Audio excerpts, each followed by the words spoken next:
an American archaeologist who has very interesting findings on the peopling of the Americas and on the ancient peopling of the Americas.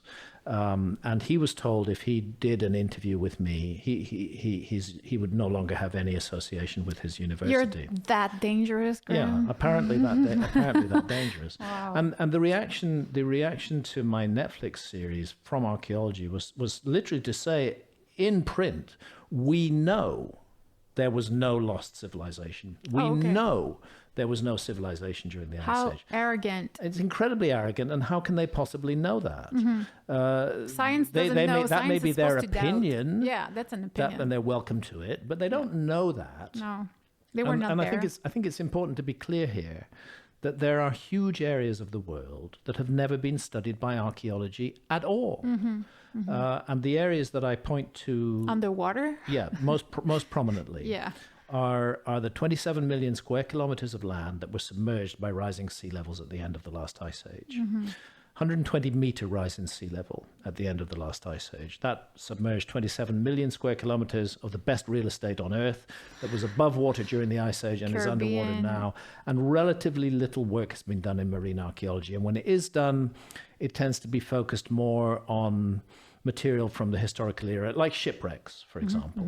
These get a lot of attention from marine archaeology.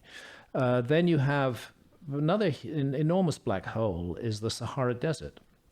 Sahara Desert was green during the Ice Age. Yeah. There were periods during the Ice Age when it was extremely fertile, when huge rivers and lake systems existed in the Sahara. Now, when the Northern Hemisphere was a frozen true desert. I mean, really, Northern Europe and much of North America were uninhabitable during the Ice Age. It was so cold, so arid, so unpleasant to live in. The natural tendency would be to migrate to warmer zones. Yeah.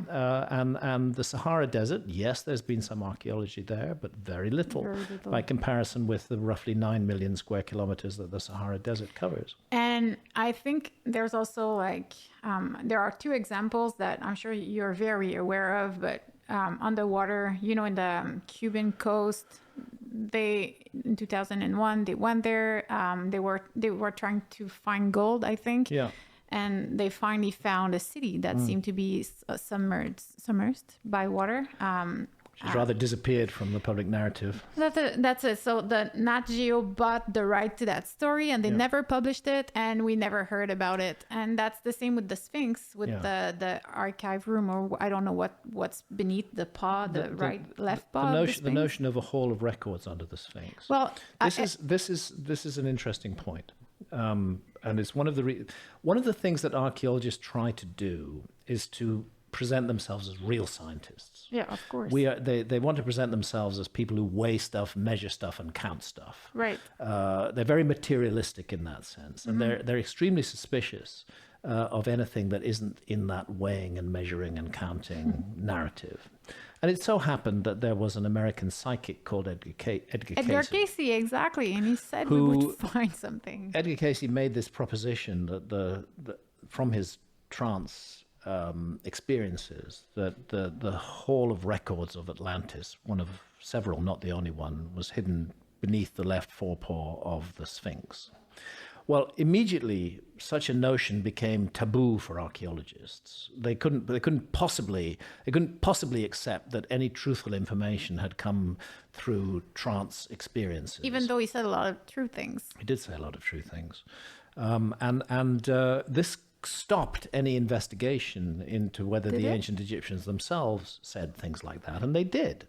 There's no doubt. There's lots of records in ancient Egypt which suggest. First of all, that ancient Egyptian civilization itself is a legacy from an earlier culture. The story of Atlantis is often usually dismissed by archaeologists. I think most people are aware that the earliest surviving reference to Atlantis comes in the works of Plato, and specifically in the dialogues called the Timaeus and the Critias. And archaeologists totally dismiss this. they say that Plato just made the whole thing up. Yeah, Because it it was a suited myth. some political or philosophical purpose. No, they don't even accept it as a myth. Okay, so They what's the accept purpose? it. They regard it as a fiction What? of Plato's. What would be the point for Plato to? Oh, well, archaeologists have reasons to say that. They Okay. say that he wanted to make a political point or a philosophical point Oh, about okay. about how civilizations can become overproud and overdominant And collapse. self-destruct. and self-destruct. Okay. But the problem is that this has stopped archaeologists looking for what ancient Egyptian texts say about a lost civilization. And there's really been very important new developments in this area in the last 20 years, and that concerns a body of texts called the Edfu building texts. And they're in the Temple of Horus at Horus. Edfu. I was there, but I missed everything. And then I read your book, and I was like, okay, I need to go back now. You need a guide to understand Between what's the going inner on. and outer enclosure walls, there are huge numbers of texts, and these texts describe a great cataclysm that occurred in the remote past. They describe some object that came down out of the sky and struck what they call the primeval homeland of the gods and split it in two, and it was then engulfed in an enormous flood. And there were few survivors, and those survivors traveled around the world seeking to recreate their civilization, seeking to teach the basics of civilization to other people. How old is this temple? It's not that old. This is the problem, you see. The temple is a young temple. It's from the Ptolemaic period, roughly 300 BC. Okay, it's So very young. 2,300 plus years old. However, those texts are Are not coming written. from another. They're not written in the Egyptian of 2,300 BC. They're written. Oh, gotcha. They're written. In an Not older. 2300 BC. Sorry, I must correct myself. The temple is from 300 BC, yeah. which means it's 2,300 years now. before the present, roughly 2,323 years before That's the very present, if we want precise. to be exact. But the texts are written in Middle Egyptian, and the language of Middle Egyptian is from 2000 BC. So that means it was probably coming from a past temple. And they state very clearly that there, and archaeology accepts this, that there were earlier temples on that site. And the archives of those temples were preserved by copying them in hieroglyphs in the language of that time, which would have involved an element of translation, onto the walls of the Temple of Horus at Edfu. They made a crumbling, deteriorating archive of papyri and material written, they quite specifically state, on animal skins into a permanent record. And one of the things that's interesting about that, Middle Egyptian, we can date back to about 2000 BC. In those texts, they state that this catastrophe that happened to the primeval homeland of the gods happened some 7,000 years before that. That takes us back to 9,000 BC, Which more or less. fits what Edgar Casey said. And Fits what Edgar Casey said, but it also fits what Plato said. Right. Plato said that the destruction of Atlantis occurred, well, it's a complicated story, but Plato seemingly got the story from an passed ancestor. down from the time of Solon. Solon was the great Greek lawmaker, world famous. It's fully accepted that he made a visit to Egypt round about 600 BC. And And in that visit, he went to the Temple of Neith at Sais in the Delta, a temple that no longer exists. Okay. And he was intrigued by the writings on the walls, and he spoke to priests who also spoke Greek as well as Egyptian. And he asked them, what do these writings say? And they recounted the story that is now found only on the Edfu building text. They recounted the story of a primeval homeland of the gods, which in the process of translation, Solon called Atlantis. It's not an Egyptian word. We're dealing with translations between multiple languages here. Yeah. He called it Atlantis. The ancient Egyptians didn't, and the Edfu building text is called the primeval homeland of the gods. And it tells the story virtually identical to the story in the Edfu building text about how a great culture is destroyed in a cataclysm By water. and drowned by water, drowned by the ocean. So Solon asks the priests, when did this happen? And they say, 9,000 years ago. In a rather matter-of-fact way, well, that's 600 BC that Solon is there. The priests are saying 9,000 years ago. We have a date. We have that a date date. is 9,600 BC. And In it other words, works. 11,600 or 11,623 years ago Yeah. from today. Yeah. And that date coincides very precisely with the date that's given in the Edfu building text, 7,000 years plus before Middle Egyptian. In other words, 9,000 plus BC. So, wow, that's fascinating. So the second point is that archaeology's attempts to refute Plato's Atlantis story, they want to isolate it from world tradition. They want to say this is just a fiction that Just was like made. the flood, the great flood in the Bible. Well, this is the basically. point. This is the point. Okay. Atlantis cannot be isolated from global traditions. There is a worldwide tradition Yeah. of a global cataclysm, which destroyed an advanced civilization of some sort. You find it in India, in southern India, where my wife's family originally come from, in Tamil Nadu. There's told the story of a land called Kumari Kandam, which had a highly sophisticated civilization, where they had great academies, where we were teaching about astronomy, teaching about the shape of the earth. All of this was present in Kumari Kandam, and Kumari Kandam was drowned in a great flood. Guess when? About 11,500 years before our time, the same date that is given in Plato. We have the same story in the Pacific with the lost land of Hiva. We have the story of the biblical flood. That's probably Yeah. the one that's most familiar to people. Yeah. The flood of Noah, but that's preceded in the epic of Gilgamesh in Yeah. Mesopotamia by an even earlier flood story. They all point, but they all basically say the same thing, that there was a high civilization of some sort and that it was destroyed in a global cataclysm. Well, why can't we take into account these testimonies? Why are we just saying that they are myth or they are?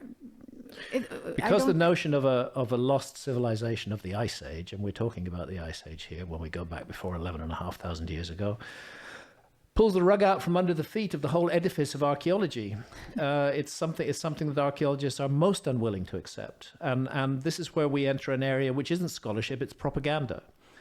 Let's just get rid of Atlantis. Let's just persuade people that Atlantis is a fiction that was made up by Plato. Let's cut him off from the worldwide tradition of a global cataclysm. Let's actually pretend that it has no connection to that tradition. And if we must address that tradition, let's say that was just something that people invented and made up, some kind of story, rather than something that happened.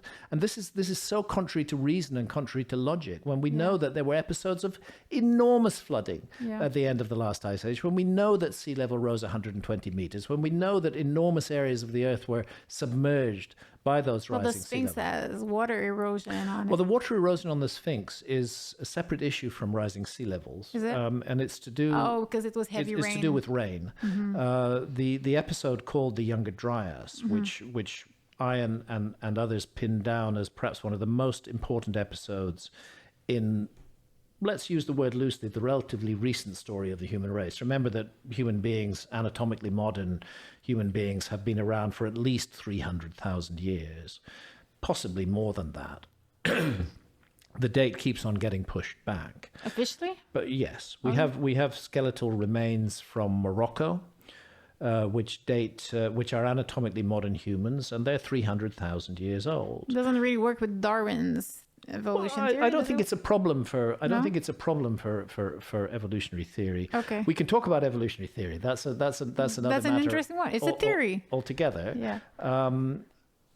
And perhaps we'll come on to that. But before I lose my chain of thought, the plain fact of the matter, and it's a phrase that my kids have embossed on one of my T-shirts, is that stuff keeps on getting older. And by that, what I mean is that the story of anatomically modern humans keeps on getting older. Our species has been around for a very long time, and we now know that there were closely related species such as the Neanderthals, such as the Denisovans, who go back even earlier than 300,000 years ago, who definitely possessed the same symbolic abilities that we did. We're beginning to dispense with the notion of Neanderthals as thuggish, stupid brutes, and we're beginning to realize that they were highly intelligent, sophisticated species. The thing is that as you push the horizons further and further back, you get to a place where there's actually plenty of room for something that we would recognize as a civilization to develop and to be destroyed. You know, it used to be believed not so long ago that there had been no anatomically modern humans before about 40,000 years ago. That's a much tighter time frame, but once you push that back to 300,000 years ago, vast expanses of time open up, in which all kinds of things could have happened that aren't yet properly documented. Yeah. So I think that archaeology has failed to get to grips with this. I think I've failed to get to grips with the implications of this. And when there are myths or traditions or accounts like the account of Plato, which should require them to think again, they don't think again, they just dismiss them in any possible way. And that's where it becomes propagandistic. Basically, they're thinking, this is an annoying story which conflicts with our picture of the past. How can we get rid of it? Let's say Plato just made it all up.